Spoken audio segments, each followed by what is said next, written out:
മദ്യപാനികളുടെ ശ്രദ്ധയിലേക്കാണ് Bevco premium കൗണ്ടറുകൾ ഇനി cashless ആകാൻ പോവുകയാണ്.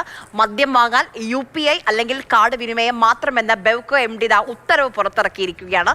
ആർ അനന്തകൃഷ്ണൻ ആ ഉത്തരവിന്റെ കൂടുതൽ വിശദാംശങ്ങൾ നമ്മളോട് പങ്കുവയ്ക്കാൻ ചേരുന്നുണ്ട്. അനന്തൻ, ഇനി കാശുമായി പോയാൽ കാര്യം നടക്കില്ലേ കൗണ്ടറിൽ? ആര്യ, കഴിഞ്ഞ കുറേ കാലമായി ചില പുതിയ തീരുമാനങ്ങളൊക്കെ എടുത്ത് ബെവ്കോ വലിയ ശ്രദ്ധേയമാവുകയാണ്. നമുക്കറിയാം, അടുത്തിടെ കുപ്പി തിരിച്ചു വാങ്ങുന്ന നടപടി ഉണ്ടായിരുന്നു. അങ്ങനെ ഓരോ തീരുമാനങ്ങളും.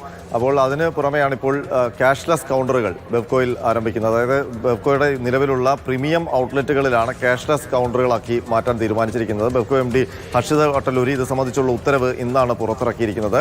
എല്ലാ വെയർഹൗസ് മാനേജർമാർക്കും ഈ ഉത്തരവ് നൽകിയിട്ടുണ്ട്. അതിൻ്റെ അടിസ്ഥാനത്തിൽ ഇനി പ്രീമിയം കൗണ്ടറുകളിൽ പണവുമായി പോയാൽ മദ്യം കിട്ടില്ല, അല്ലെങ്കിൽ മദ്യം വാങ്ങിയ ശേഷം പണം കൊടുത്താൽ അവിടെ എടുക്കില്ല.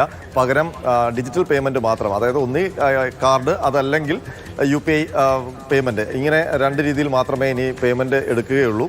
അതല്ലാതെ പണം കൊടുത്താൽ അവിടെ നിന്ന് ഈ മദ്യം കിട്ടില്ല. അപ്പോൾ അതിനുമായി ബന്ധപ്പെട്ട വിശദീകരണം എന്ന് പറയുന്നത് തിരക്കൊഴിവാക്കാനും കൂടുതൽ സൗകര്യപ്രദമായ കാര്യങ്ങൾക്കും വേണ്ടിയിട്ടാണെന്നാണ്. പക്ഷേ ജീവനക്കാർ പൊതുവേ അത് എതിർക്കുകയാണ്. കാരണം അത് ബെവ്കോ അവരുടെ വിൽപ്പനയെ സാരമായി ബാധിക്കും. അപ്പോൾ കൂടുതൽ മദ്യപിക്കാൻ എത്തുന്നവർ അല്ലെങ്കിൽ മദ്യം വാങ്ങാൻ എത്തുന്നവർ പിന്നീട് അത് ബാറിനെ ആശ്രയിക്കാനൊക്കെയുള്ള സാധ്യതയുണ്ട് എന്ന രീതിയിൽ ജീവനക്കാർ അതിനെ വിമർശന ബുദ്ധിയായിട്ടാണ് കാണുന്നത്. അപ്പോൾ ആ തീരുമാനം പിൻവലിക്കണമെന്നൊരു ആവശ്യം ജീവനക്കാരുടെ ഇടയിൽ നിന്ന് തന്നെ ഉയർന്നിട്ടുമുണ്ട്.